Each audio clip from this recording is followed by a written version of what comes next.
আজকে লাঞ্চে আপনি কি বিরিয়ানি খেয়েছেন বা ডিনারের প্ল্যান রয়েছে বা এই উইকেন্ডে আপনি বিরিয়ানির প্ল্যান করছেন? আচ্ছা, বিরিয়ানি খেতে কে না ভালোবাসে বলুন তো? কিন্তু আপনি কি জানেন আপনি যে বিরিয়ানি খেতে ভালোবাসেন তাতে বিষ মিশে রয়েছে? হ্যাঁ, আপনার স্বাদের বিরিয়ানি তাতে বিষ রয়েছে, বিষ। রায়গঞ্জে একাধিক বিরিয়ানির দোকানে হানা দিয়ে চক্ষু চড়ক গাছ খোদ প্রশাসনিক কর্তার। কেন এমন কি দেখলো যে তাদের চক্ষু চড়ক গাছ হয়ে গেল? রায়গঞ্জের বিরিয়ানির দোকানগুলোতে কি রয়েছে? আমরা আমাদের রিপোর্টারের সঙ্গে কথা বলবো। রূপক এই মুহূর্তে আমাদের সঙ্গে রয়েছেন। রূপক, দেখো, এই যে বিরিয়ানির দোকানগুলোতে হানা দিয়েছে স্বাস্থ্য দপ্তর, ক্রেতা সুরক্ষা দপ্তর, তারা কিন্তু তাদের আধিকারিকরা কিন্তু জানাচ্ছেন যে বিরিয়ানিতে যে ফ্লেভার মেশানো হচ্ছে, সুগন্ধি বাড়ানোর জন্য, গ্রাহকদের আকর্ষণ বাড়ানোর জন্য যে সমস্ত কেমিক্যাল ইউজ করা হচ্ছে সেগুলো কিন্তু বিষাক্ত বলেই তারা দাবি করছেন। সেগুলোর বেশিরভাগ কিন্তু মেয়াদ উত্তীর্ণ বলে রীতিমতো তারা সচক্ষে দেখেছেন এবং সেগুলো তারা নষ্ট করতে বাধ্য হয়েছেন। কার্যত এই সমস্ত রাসায়নিক যেগুলো কিন্তু শরীরের পক্ষে নিতান্তই খুব ক্ষতিকারক বলে চিকিৎসকরা দাবি করছেন। কার্যত শুধু তাই নয়, ক্যান্সার পর্যন্ত হতে পারে এমনটা কিন্তু চিকিৎসকরা তারা দাবি করছেন। স্বাস্থ্য দপ্তর এ নিয়ে কিন্তু বলতে গেলে উঠে পড়ে লেগেছে এবং রায়গঞ্জ শহরাঞ্চলে প্রায় ব্যাঙের ছাতার মতো গজিয়ে ওঠা এই সমস্ত বিরিয়ানির দোকানগুলোতে কিন্তু আগামীতে অভিযান চলবে। এর আগেও সতর্ক করা হয়েছে, কিন্তু তারপরেও ব্যবসায়ীরা মানছেন না বলে কিন্তু প্রশাসন দাবি করছেন। কার্যত এই বিষয়ে কিন্তু কড়া পদক্ষেপ নেওয়ার হুঁশিয়ারি দিয়েছে রায়গঞ্জ পুর কর্তৃপক্ষ, পুর প্রশাসন এবং স্বাস্থ্য দপ্তর। নজর রাখো তুমি, আমরা শুনবো রায়গঞ্জবাসী কি বলছেন।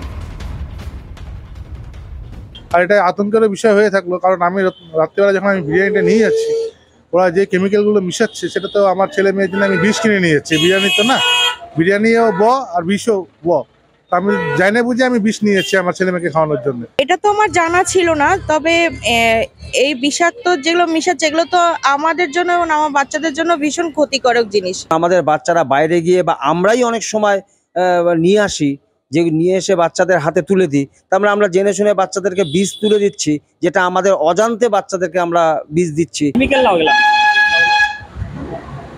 ওটা কেমিক্যাল না, ওটা বিরিয়ানি ফ্লেভার, বিরিয়ানি ফ্লেভার।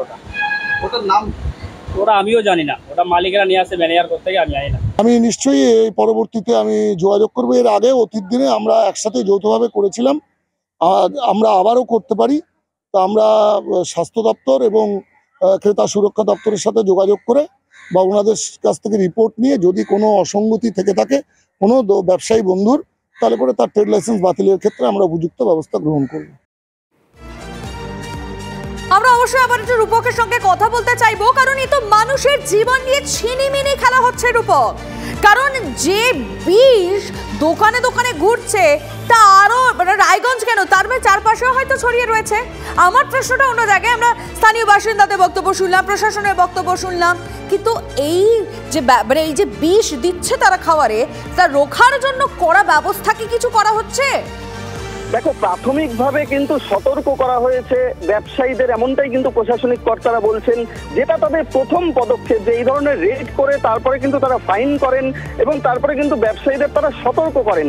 এটা কিন্তু শুধু নতুন নয়, এটা কিন্তু এর আগেও লাগাতারভাবে হয়েছে, যেমনটা প্রশাসনিক কর্তারা বলছেন। কিন্তু তারপরেও সতর্ক করার পরেও কেন ব্যবসায়ীরা তারা কেন সাবধান হচ্ছেন না, সাধারণ মানুষের স্বাস্থ্যের কথা ভাবছেন না, কেন এই ধরনের রাসায়নিক তারা ব্যবহার করছেন যাতে শিশু থেকে শুরু করে সাধারণ যে কোনো বয়সী মানুষের ক্যান্সার পর্যন্ত হতে পারে, এই ধরনের দাবি করছেন চিকিৎসকরা। তাহলে কেন প্রশাসন কোনো কড়া পদক্ষেপ নিচ্ছে না, সেই প্রশ্ন কিন্তু থাকছেই। যদিও এর প্রেক্ষিতে কিন্তু প্রশাসনিক কর্তারা বলছেন এবারেও শেষ পর্যন্ত কিন্তু যদি সতর্ক করার পরেও যদি সাবধান না হন ব্যবসায়ীরা, তাহলে কিন্তু তাদের ফুড লাইসেন্স থেকে শুরু করে ট্রেড লাইসেন্স পর্যন্ত বাতিল হতে পারে।